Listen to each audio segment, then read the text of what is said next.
One simple word that can make a huge impact on your life. How? Easy. It just takes practice.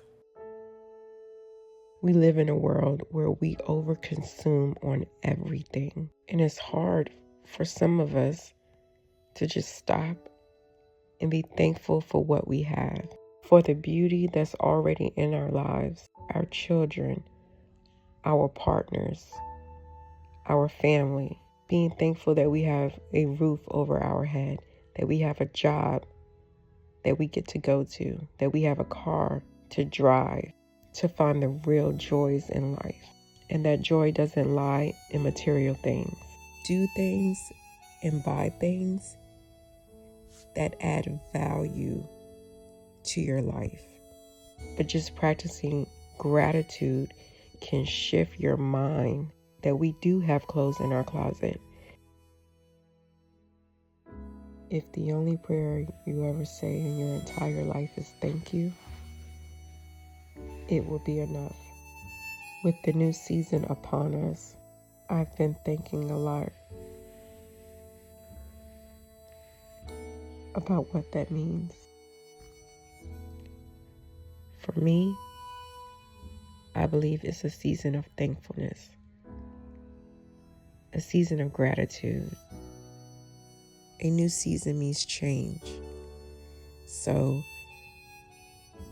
it's another opportunity, another day, another moment, another hour to get it right. It's a season of hope, a season of new wonders. It's up to us to take advantage of this new season and all that it has to offer. When I wake up in the morning, I practice gratitude. When I get out of bed, I practice gratitude. When I check my bank account, I practice gratitude. When I get into my car, I practice gratitude. When I drop my kids off to school, I practice gratitude. When I'm able to make them lunch from home, I practice gratitude. And on the days that I can't make lunch, I practice gratitude knowing that I can give them lunch money. When I get dressed in the morning, I practice gratitude. When we eat dinner at night, I practice gratitude.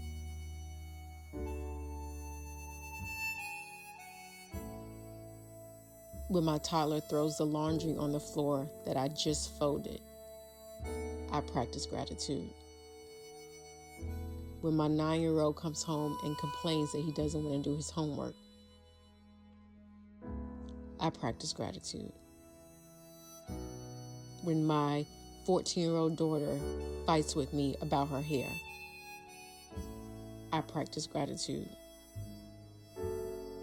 When she doesn't want to get off her phone and enjoy a meal with her family, I practice gratitude. When my 18-year-old autistic son is having a meltdown, I stop and I practice gratitude. When I complain about cleaning my home, I stop and I thank God that I have a house to clean. I practice gratitude. When I come up with excuses of why I don't feel like cooking, I stop and I practice gratitude. That's not to say I'm not allowed to have my moments, but I choose to practice gratitude because no matter how bad I think something is today, I remember it could always be worse. And in certain situations, it was worse. So I take that feeling of gratitude and I use it to motivate me to do better. I use it to motivate me to be better than I think I can.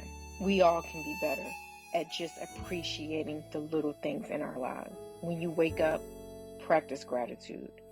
When your partner helps you, practice gratitude. When your children hug you, practice gratitude. When your mom calls you, practice gratitude. Practicing gratitude can shift your perspective on things and remind you of the good that's already there. You see, practicing gratitude doesn't just have to be about when things are good in your life or when you don't see the goodness in your life. It can also be about being thankful for the hard times, for the difficult times, being thankful even when you don't want to be thankful, when you feel like the world is caving in on you.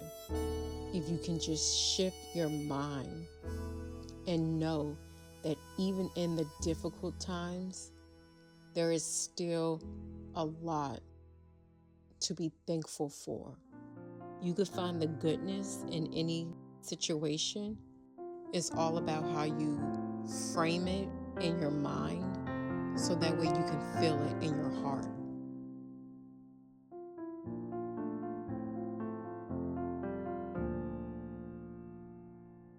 When I started editing this video, I didn't know what I was going to call it. But in the moment, I knew that I was doing those everyday mundane tasks. The ones that we dread doing every day.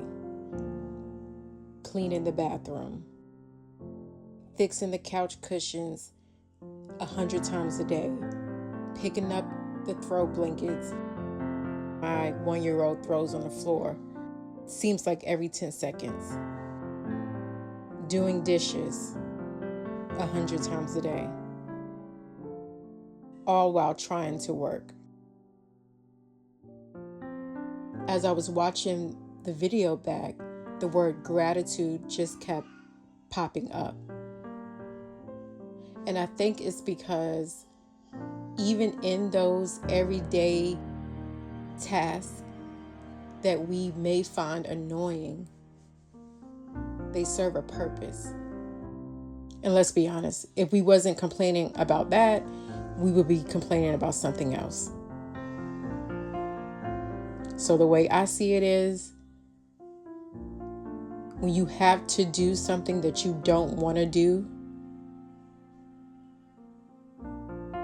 just reframe your mind and be thankful that you can do it.